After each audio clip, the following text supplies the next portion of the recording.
حضور علیہ الصلوۃ والسلام نے ارشاد فرمایا کہ جو انسان میرے اوپر جمعہ کے دن 80 مرتبہ اگر درود پاک پڑھتا ہے تو اس کی فضیلت یہ ہے کہ اللہ تبارک و تعالیٰ اس انسان کے 80 سال کے گناہوں کو بخش دیتا ہے۔ جہنم کی ایک بڑی خوفناک وادی ہے۔ حضرت مولانا محمد امجد علی اعظمی رحمۃ اللہ تعالیٰ علیہ بہار شریعت میں لکھتے ہیں کہ جہنم میں ایک وادی ہے جس کا نام وادی ویل ہے۔ یہ اتنی خوفناک ہے کہ خود جہنم بھی اس سے پناہ مانگتا ہے۔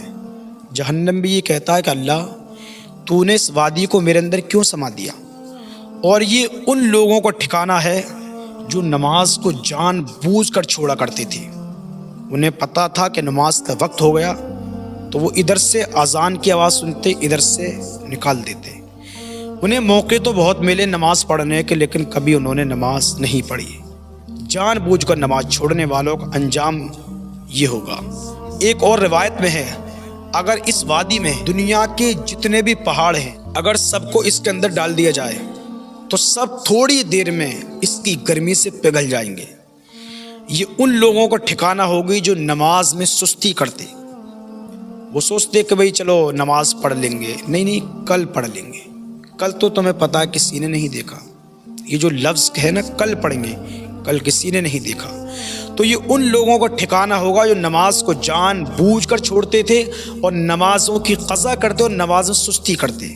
اللہ تبارک و تعالی حکم دے گا فرشتوں کو اس کھولتے ہوئے لابے میں انہیں پھینک دو۔ حضور علیہ الصلوۃ والسلام کی حدیث پاک ہے کہ حضور نے ارشاد فرمایا کہ ایک رات 2 فرشتے میرے پاس آئے، ایک جبرائیل اور دوسرے میکائیل۔ وہ مجھے ارض مقدسہ میں اٹھا کے لے گئے۔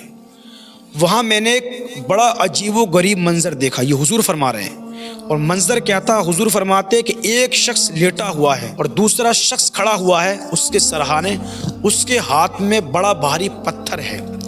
حضور فرماتے ہیں کہ میں نے یہ منظر دیکھا کہ بار بار وہ کھڑا شخص اس لیٹے ہوئے کے سر پر پتھر سے سر کچلتا ہے، سر کچل جاتا ہے، تھوڑی دیر کے بعد وہ سر ٹھیک ہو جاتا ہے، وہ سر پہلے کی طرح ہو جاتا ہے۔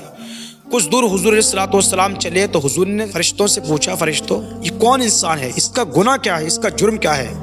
تو حضور علیہ الصلوۃ والسلام کو ان فرشتوں نے بتایا کہ حضور یہ وہ انسان تھا کہ جس نے قرآن تو پڑھا، لیکن قرآن پڑھنے کے بعد میں اس نے قرآن کو کبھی کھول کے نہیں دیکھا، اور جب نماز کا وقت ہوتا تو یہ نماز کے وقت میں سو جایا کرتا تھا۔ پھر وہ فرشتے کہتے کہ حضور یہ عذاب اس انسان کو کل قیامت تک ہوتا رہے گا، اس کے سر کو بار بار کچلا جاتا رہے گا۔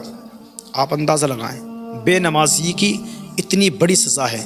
اور چھوٹی سی میں آپ کی بات بتا دوں، کسی ملک کی بات ہے کہ ایک بھائی تھا، اس کی بہن کا انتقال ہو گیا، اسے غسل دے کر کفن دیا اور اسے جنازہ پڑھ کر جب دفن کرنے کی باری آئی تو جو اس کا بھائی تھا وہ اپنی بہن کے لیے قبر میں اتار رہا تھا۔ اسی وقت اس کی یہ جو اوپر کی جیب تھی اس سے کچھ پیسے تھے، کچھ سونے کے سکے تھے اس وقت کے، وہ پوٹلی جو تھی وہ قبر کے اندر گر گئی۔ اب یہ انسان بہن کو دفن کر کے گھر واپس آیا، اس نے جیبوں کو دیکھا تو جیب میں کچھ نہیں تھا، بڑا پریشان ہوا، سوچنے لگا کہ بھائی جو پیسے تھے کہاں گئے؟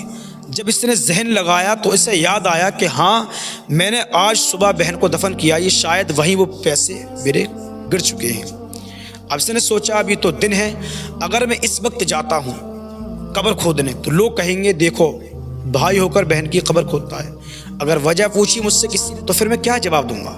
اس نے سوچا رات کی تاریخی اندر جب رات کا وقت ہوا اب اس نے پھاوڑا اٹھایا، پھاوڑا اٹھانے کے بعد وہ جنگل کی طرف چل پڑا۔ جب وہ قبرستان پہنچا تو قبرستان میں اندھیرا تھا۔ اب اس نے جب اپنی بہن کی قبر کو کھودنا شروع کیا، اب تک صرف اندھیرا تھا، جیسی سلیپر اٹھایا اس تختے کو ہٹایا تو اس کی بہن کی قبر میں آگ کے شعلے بھڑک رہے تھے، اتنی خطرناک آگ تھی، پورے قبرستان میں اجالا ہو گیا۔ اب وہ انسان بڑے پریشان ہوا، سوچ میں پڑ گیا کہ ایسا کون سا گناہ تھا بہن کا میری۔ اس نے جلدی جلدی مٹی ڈالی، دفن ایسی کیا، الٹا گھر کی طرف بھاگا۔ رات کے وقت میں اس نے اپنی ماں سے پوچھا کہ ماں میری بہن کا ایسا کون سا گناہ تھا کہ اللہ تبارک و تعالیٰ نے اسے اتنی دردناک سزا دی ہے؟ ماں نے پوچھا ہوا کیا؟ کہا کہ ماں میں نے اپنی بہن کی قبر میں آگ بھڑکتے دیکھی تو ماں بھی رونے لگی کہ بھائی رونے والی بات تھی۔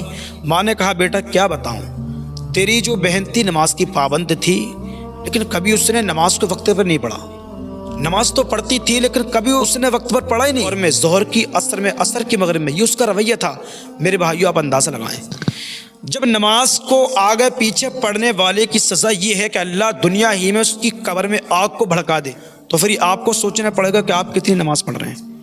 ہماری پوری زندگی ہو گئی، ہمیں تو کبھی اتنے موقع ملتا ہے ہم نماز پڑھنا نہیں چاہتے۔ جب نماز پڑھے انسان اور وقت نکال کر پڑھے تب اس کا یہ عذاب ہے، تو جو انسان بالکل نماز نہیں پڑھتا اس کی سزا کیا ہوگی، اس بات کو آپ سوچنا، اور ایک بار نہیں بلکہ آپ 10 بار سوچیں اس بات کو، تب آپ کا ذہن، آپ کا دل آپ کو بتائے گا کہ ہاں اللہ نے تجھے پیدا کیوں کیا ہے۔ اللہ خود قرآن میں ارشاد فرماتا ہے ان الصلاۃ کانت علی المؤمنین کتابا موقوتا، کہ بے شک نماز فرض ہے اپنے مقررہ وقتوں میں، یہ قرآن کا فرمان ہے، اور ہم نماز پڑھتے ہیں وقت نکال کر۔ آپ سے گزارش ہے کہ نماز کے پابند بنیں، نماز کو پڑھنے والے بنیں، بے نمازی کا انجام بہت برا ہوگا۔